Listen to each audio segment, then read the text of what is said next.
அண்ணாமலைக்கு மனசு வருத்தத்தில் இருக்காரு, ரொம்ப வருத்தத்தில் என்ன வருத்தம் சார்? அவர் ஆளுங்களுக்கெல்லாம் எந்த போஸ்டிங் கொடுக்கல. ம்.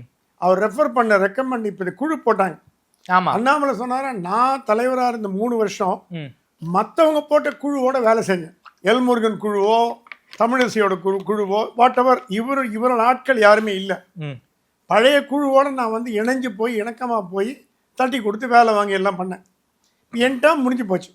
இப்போ என்னோட ஆதரவாளர்களுக்கும் சில பேருக்கு நீங்கள் கொடுக்கணும் அப்படின்னு ஃபீல் பண்ணுறோம். அப்படி சில ஆப்வியஸாக விட்டு போனது.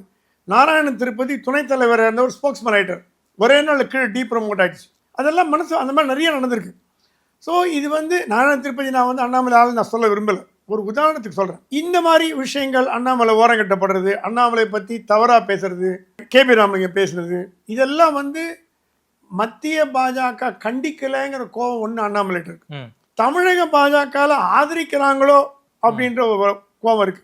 தமிழக பாஜகவை இயக்கும் சில வெளியிருந்து இருக்கும் முக்கிய பிரமுகர்கள், யாருன்னு பேர் சொல்ல தேவையில்லை, அவங்க இது பின்னாடி இருக்காங்களோ அப்படின்ற ஒரு எண்ணமும் அவருக்கு இருக்கு. இதெல்லாம் சேர்த்து வச்சு பார்த்தீங்கன்னா நமக்கு ஒரு அழுத்தம் கொடுத்து வெளியில தள்ள பார்க்குறாங்க கட்சியை விட்டு அப்படிங்கிற எண்ணம் வந்திருக்கு.